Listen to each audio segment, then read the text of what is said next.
Hi Nelly and hi guys. Thank you for having me today. It was really wonderful talking to you for an hour and a half. I realized I didn't go through a lot of questions with you because we were running out of time.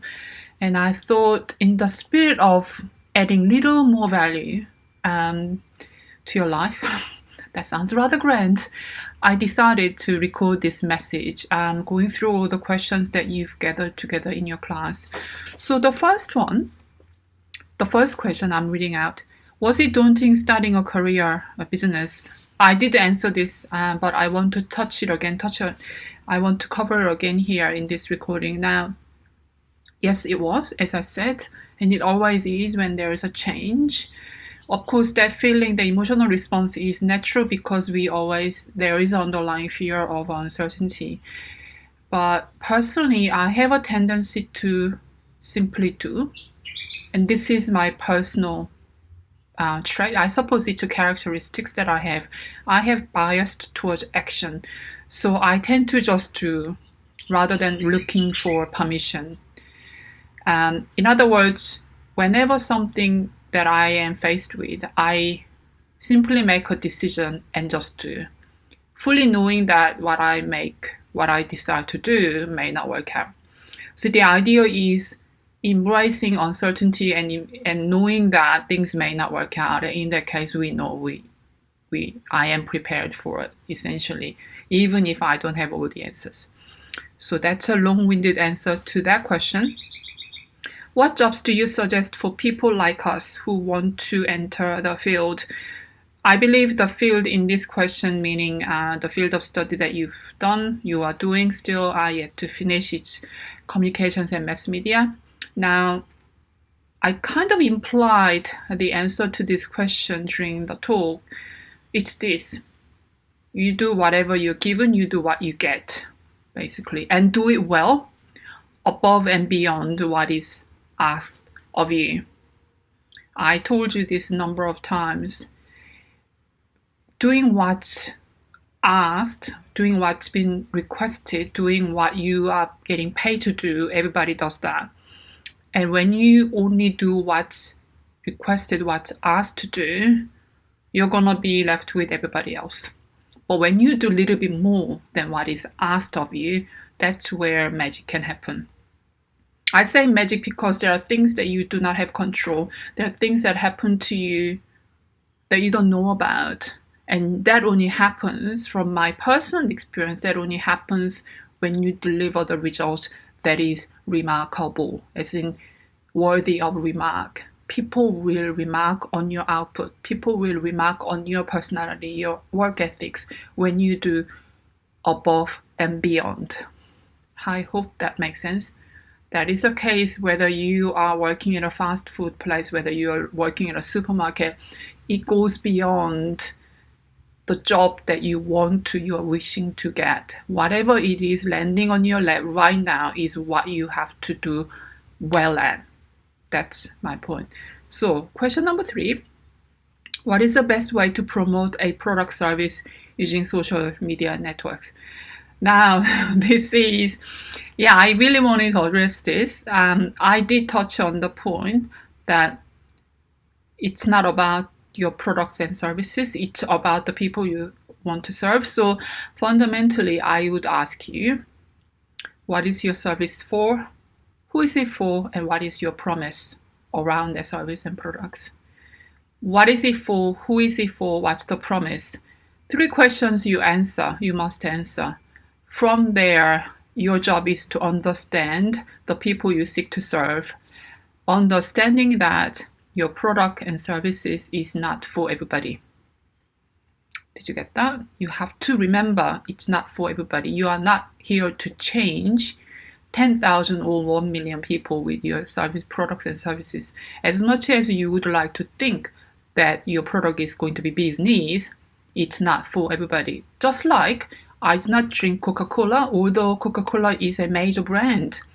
They may want to think it's for everybody. Clearly, it's not for me. Same is true with BMWs, which another example that might be a really great car, but BMW isn't for me. So in other words, whatever the product and services you may have is not going to be for everybody. Then who is it for? And for those specific people you want to serve, what is the promise you are making with your product? When you're clear on those 3 points, write them down and have empathy towards those people you seek to serve and add value to those people. It could be in any forms. Especially in social media, it'll be visual, it'll be written format, it could be film, it could be photos, it could be, it could be just still images with messages and so on. All those outputs you create, could they add value to those people who might be interested in your products? Don't forget, what you share in social media is for people who are not yet aware of solution to their problems. There's a whole framework around this. People who are problem aware, solution aware, or unaware, and I'm not even telling you I may not be even explaining this to you in the right sequence. But when people search for something in Google, they are solution aware. They know exactly what they're looking for. When people come across or stumble across your products and services on social media, they are not necessarily solution aware. They might be problem aware, or they are unaware. In that instance, what is the story that you're going to share, and what is the story they are telling themselves? Is there a bit of a fit going on? Can you actually make that connection with them? So I can talk about this for hours or for days, but ultimately you have to have the fundamentals right. What is it? Who is it for? What's it for? What is the change you're trying to make with your products and services? And ultimately, what's the promise you're making? Based on that, have empathy towards those people you want to serve. And that's how you promote on social media network. Okay, that was a really long answer. Number 4, how does one develop her or his confidence to be doing what you are doing what I'm doing? Now, confidence development, it happens when you're good at something. If you think about it, you master skills one step at a time, then your confidence grows. You don't grow confidence to be good at something. It's the other way around. So how do you do it? You do more. I mentioned to you during the talk, the body of work, portfolio of work. You do enough of it, then you don't need confidence. You're there already. You're ready to share. That's where self-belief comes in. One of the clients I had was there was a conversation, there was a coaching session that I had with her. It was around self-belief and how she would like to believe in herself more. And I asked her how she could do that, and she said maybe perhaps she could get a degree. And my question was, okay, do you need a degree to believe in yourself, or do you need to perform more or do more to increase the self-belief? Let your results help you to increase your confidence, not trying to conjure up confidence out of thin air. That's what I'm talking about. I hope that makes sense. Number 5, what is personal branding? How do you go about helping your clients? Personal branding.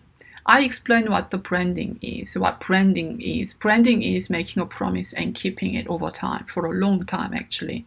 In the case of BMW, for example, BMW has been the driving machine for nearly 50 years, half a century. Coca-Cola, the real thing. Although Coca-Cola was dropping in and out of the real thing branding message for decades. Anyway, Coca-Cola is nearly a century-old company. So it's to do with consistency over time. How does personal branding work then? Personal branding is about you as a brand. Especially in the 21st century, we can no longer hide behind a visual identity, so-called logos or stock images that you buy from Getty Images or Shutterstock, and hide behind hoping for people to come and knock on your door and buy your products and services. You know that intuitively that doesn't work anymore.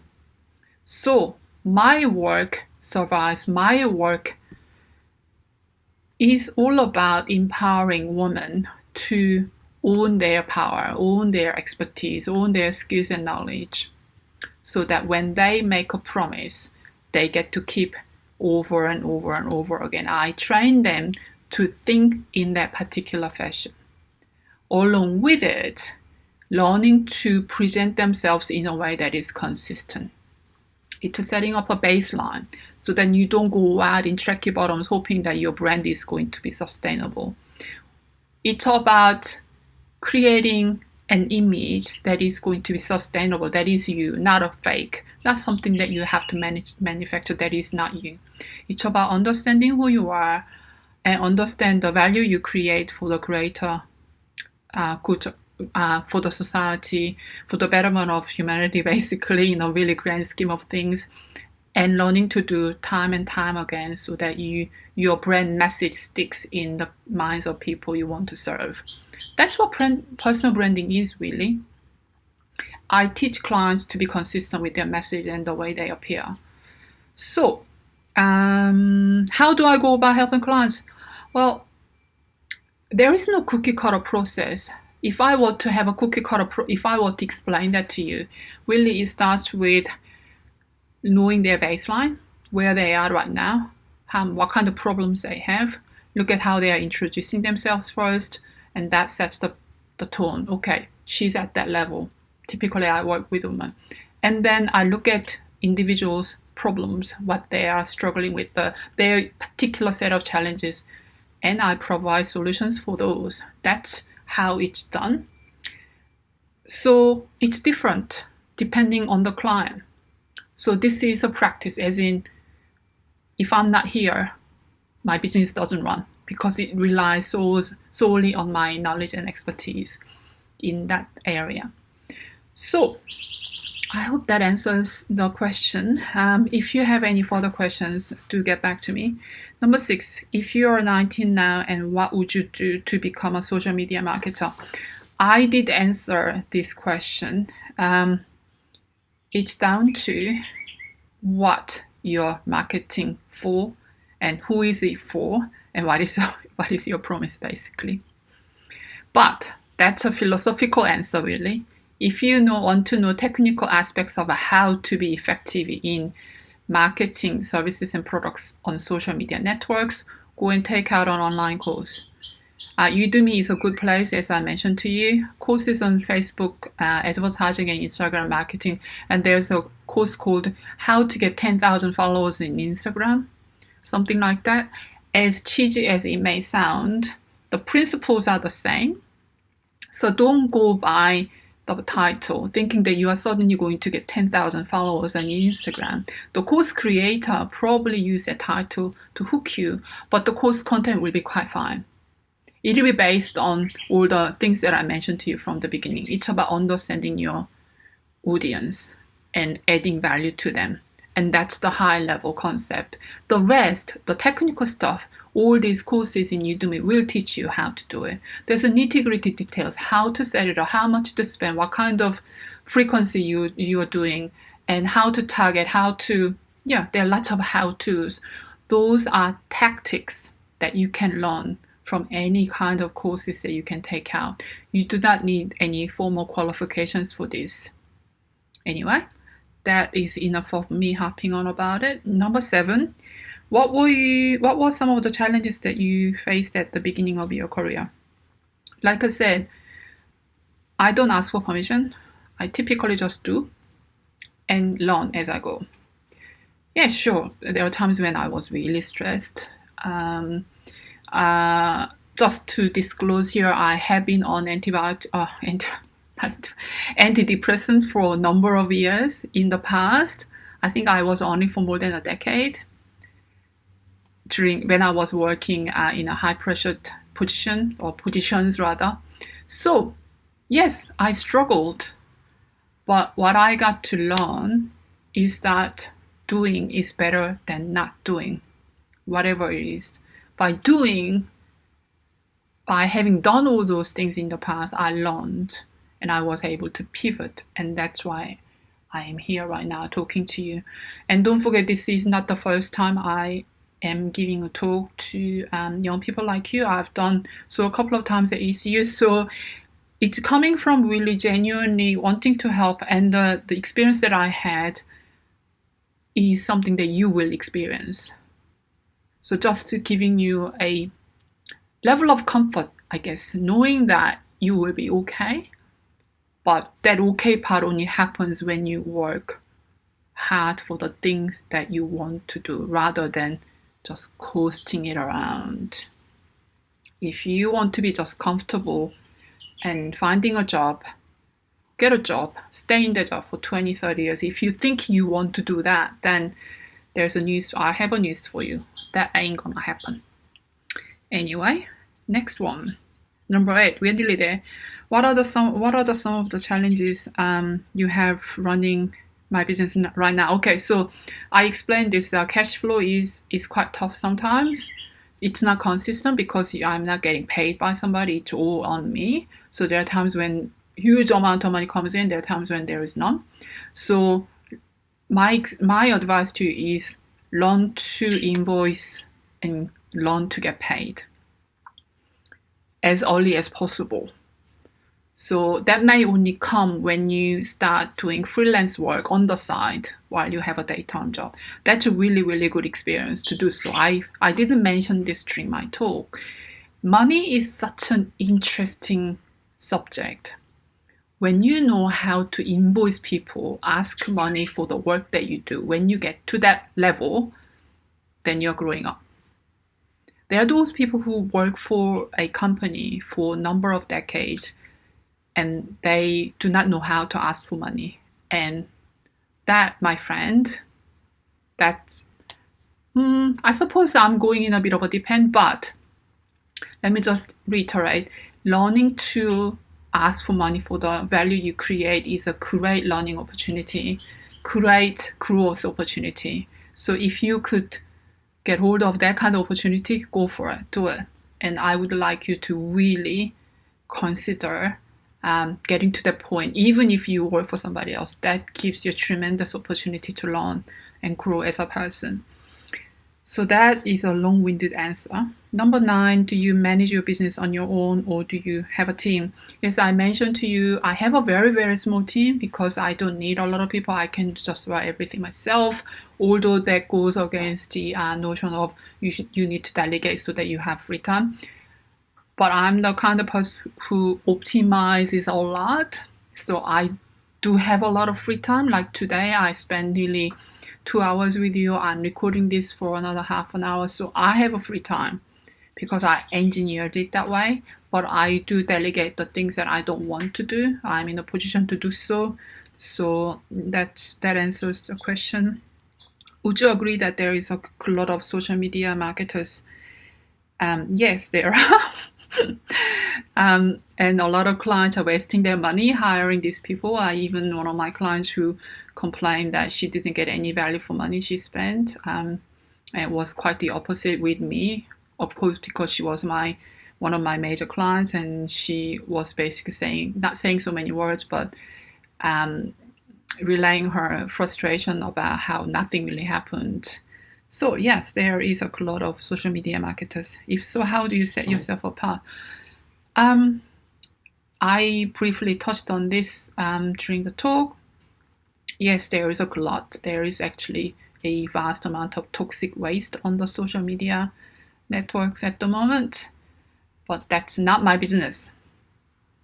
So how do I resolve that? I look at it in the perspective of serving my clients, who my clients are and what they need to hear from me.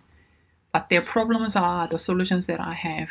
My focus is always on that. So the content I create, which may well be regarded as toxic waste by some other people, I am only solely doing it for my audience, my tribe, my women. So that's how I set myself apart. So I hope that was helpful to you. If you have any other questions, you can write to me via the email address that's studio@songinox.com.au. Make sure you mentioned who you are.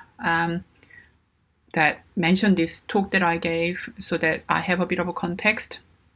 Also, when you want to connect with me via social media, I have seen a couple of requests coming through today. Remember to mention the context in which you met me, because I get a lot of requests. Here is a typical example of using empathy. Would I remember you? Yes. In the photos, I might, but some photos are not really representative of you, as you know. And I don't know your name in many, like today's case, I only got introduced to Ryan properly. The rest of you, I don't know your name. If you just connect with me, I would ignore because I don't know who you are. So if you practice a little bit of empathy, you would have left a little message saying, "Hi, Songy. I was one of the students in today's talk, and I would love to connect with you." That would have made so much difference. That would have enabled me to say yes to invitation, because I have to say no to a lot of things. Social media connection is one of those. I don't accept every invitation. So if you understand that aspects of your business, marketing and social media, you will do so much well, so much better than other people. You'll be so much ahead of the pack. Anyway, I'll catch you soon. Thanking you.